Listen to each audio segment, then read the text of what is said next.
하나님 말씀은 에스더 8장 1절, 2절 말씀입니다.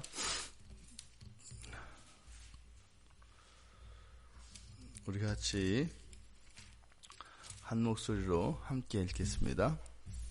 그날 아하수에로 왕이 유다인의 대적 하만의 집을 왕후 에스더에게 주니라. 에스더가 모르드게는 자기에게 어떻게 관계됨을 왕께 아뢰었으므로 모르드게가 왕 앞에 나오니 왕이 하만에게서 거둔 반지를 빼어 모르드게에게 준지라. 에스더가 모르드게에게 하만의 집을 관리하게 하니라. 아멘. 하나님께서 아브라함으로부터 시작된 이스라엘 백성에 대한 그 구원의 섭리가 그대로 실현되고 있는 장면입니다.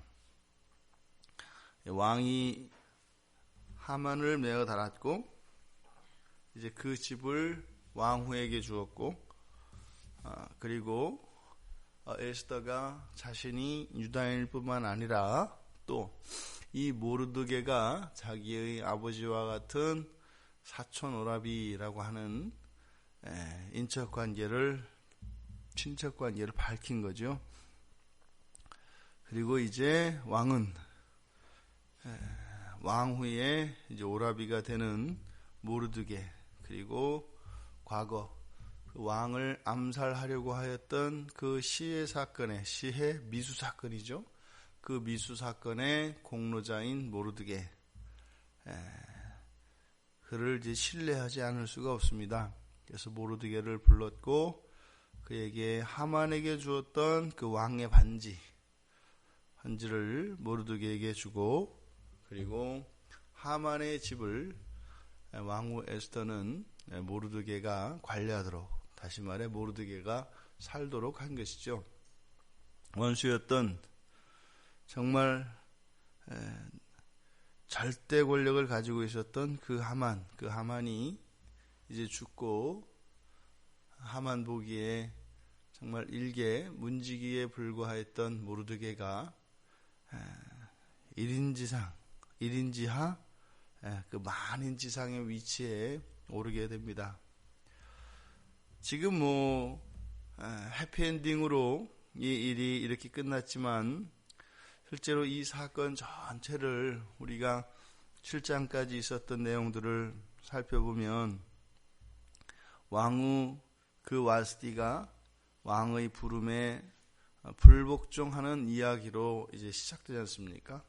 그래서 왕의 진노로 시작을 해서 그것으로 인해서 왕비가 폐위가 되고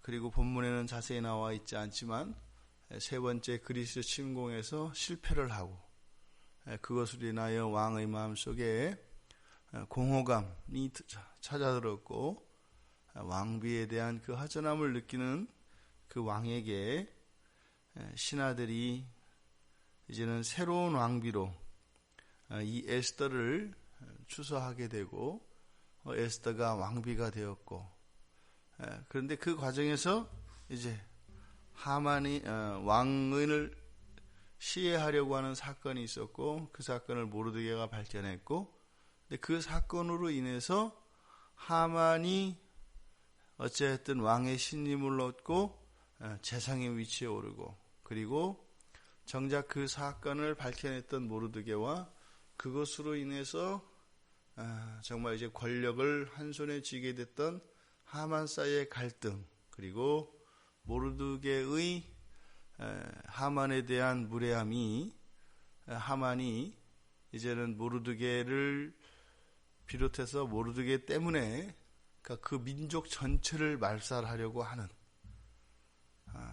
그 사건으로 인해서 이야기가 진행되다가 모르드게 먼저 매달려고 하다가 결국에는 이제 이 하만이 그 모르드게로 인해서 자기 자신이 매어 달리는 이러한 일들이 쭉 있었습니다. 그 사이에 에스더가 이제 그 유다인의 구명운동으로 쓰임받게 되는 특별한 사명을 가지고 있었던 거죠. 그래서 개인적으로는 왕비가 되었습니다만 그 왕비라고 하는 자리가 특별한 그 유다인의 구원이라고 하는 하나님의 구원 섭리 안에 쓰임받는 자리였다. 그래서 자신의 목숨까지도 내어놓고 하나님의 구원 섭리 안에 순종하고 나왔을 때 그 이후에 이제 왕으로부터 호의를 얻어내고 유다인들을 구해내고 그리고 원수 하만의 자리를 이제는 모르드게가 차지하기까지 이러한 일련의 구원의 사건들 배후에는 분명히 하나님이 계셨던 겁니다. 그리고 무엇이에요? 또 이 원수로 지적되는 이 하만이 이 하나님 백성, 유다 백성들을 없애버리기 위해서 온갖 노력과 시도가 있었고 거의 이룰 뻔했다는 거죠. 실제로 지금은 이렇게 이야기가 해피엔딩으로 끝났습니다만 하만의 권력 정도면 진짜 하늘에 나는 새도 떨어뜨릴 정도거든요. 이게 죽은 목숨입니다. 더더군다나 이미 왕의 조서까지 세상에 반포가 됐고 이제 뭐 정말로 마당에다가 그 나무를 박아놓고 거기에다가 모르드게를 매달기로 했으니 그것을 누가 막을 수 있었겠습니까? 그러니까 이미 이 모르드게는 죽은 목숨이었고 유다인 전체는 뭐 이루 말할 수 없는 거죠. 뭐 날짜를 다 받아놨으니까 말입니다. 그러함에도 불구하고 그 절대 권력자였던 하만이 죽어나간 겁니다. 물론 이제 그 뒤에서 이제는 그 유다인을 죽이도록 했던 그 조서가 이제 거두어지는 일이 이제 남았습니다만 뭐 이미 대세는 다 기울은 것이죠. 우리는 다시 한번 여기서 그 하나님의 절대 주권을 생각해 보게 됩니다. 사람의 생각으로는 도저히 해결될 수 없는 문제이고 사람의 생각으로는 도저히 소망이 없는 상황입니다. 그런데 어떻게 하세요? 하나님은 그것을 이루어 가시는 것을 보게 됩니다. 그러니까 우리들이 하나님을 의지하고 기도하는 가운데 여러 가지 방해물들이 있습니다만 그 가운데 하나가 합리성입니다. 합리성. 이거는 정말로 이렇게 될 수가 없는 것이구나. 하나님은 우리의 이성을 초월하시는 존재라는 것을 우리가 잊어서는 안 됩니다. 그렇게 될 것 같지만, 그렇게 되는 것이 자연스러운 것 같지만 하나님은 우리의 모든 상상과 이성을 초월하는 분이시고 중요한 것은 하나님의 뜻대로 이루어진다는 것입니다. 우리에게 그런 하나님의 뜻을 읽어낼 수 있는 그런 영적인 분별력과 이 하나님의 구원의 섭리를 알 수 있기를 바랍니다. 이런애 저런애 이 세상이 아무리 문명화되어지고 이 세상이 악하고 타락하고 하나님을 향하여 대적하는 세상이 된다 할지라도 하나님이 이루어 가시는 그 구원의 섭리 속에 하나님의 백성들이 깨어 있다면 하나님의 구원의 섭리는 반드시 이루어집니다. 다른 유다 백성들은 지금 모르드게와 에스더를 통해서 하나님이 하신 이 구원의 일들을 정확히 알지 못합니다. 어떤 사람들은 그냥 죽을 뻔하다 살았다로 그칠 겁니다. 하나님 감사합니다. 이렇게 그런 정말로 그 이스라엘 백성이 멸절될 뻔하였다가 살아나는 이 사건에서의 감흥과 그들의 감회는 그 정도일 수 있습니다. 하지만 모르드게와 에스더에게는 그렇게 그칠 수 있는 게 아니죠. 한순간순간 마음 졸이고 실제로 당장이라도 자신들의 목숨이 경각에 달렸던 그런 일들이 있었지 않습니까? 똑같은 인생을 살아가고 똑같은 시대에서 똑같은 사건 속에 있었습니다. 그런데 어떤 사람은요, 그 하나님과의 엄청난 그런 사귐과 하나님의 인도하심과 또 그 하나님의 뜻을 거스르고 하나님 나라를 없애버리려고 하는 이런 세상과의 영적인 싸움 속에서 살았던 사람이 있습니다. 똑같은 시간을 지나지만 그 의미는 너무나 다르고 그 시간은 엄청 차이가 납니다. 그러니까 여러분들이 엄청 바쁘게 지내실 때는 하루하루가 굉장히 빨리 가잖아요. 뭐 정신없이 가지 않습니까? 끄뻑끄뻑 하니까 주일이고 끄뻑끄뻑 하니까 또 주일이고 어떻게 간지 모른단 말이에요. 뭐 시간이 왜 이렇게 빨리 가나. 그런데 한 달이고 1년을 돌아보면은 까마득하거든요.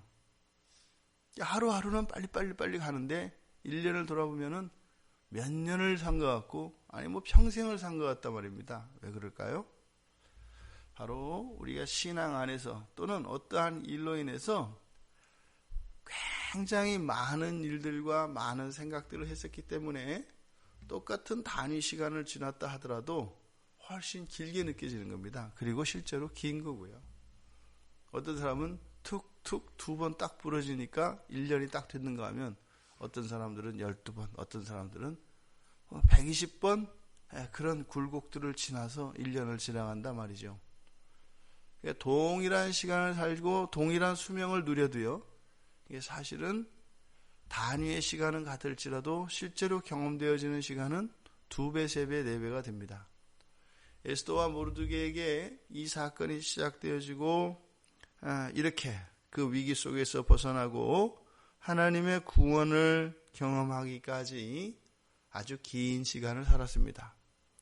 우리들에게 주어지는 시간 아무도 모릅니다.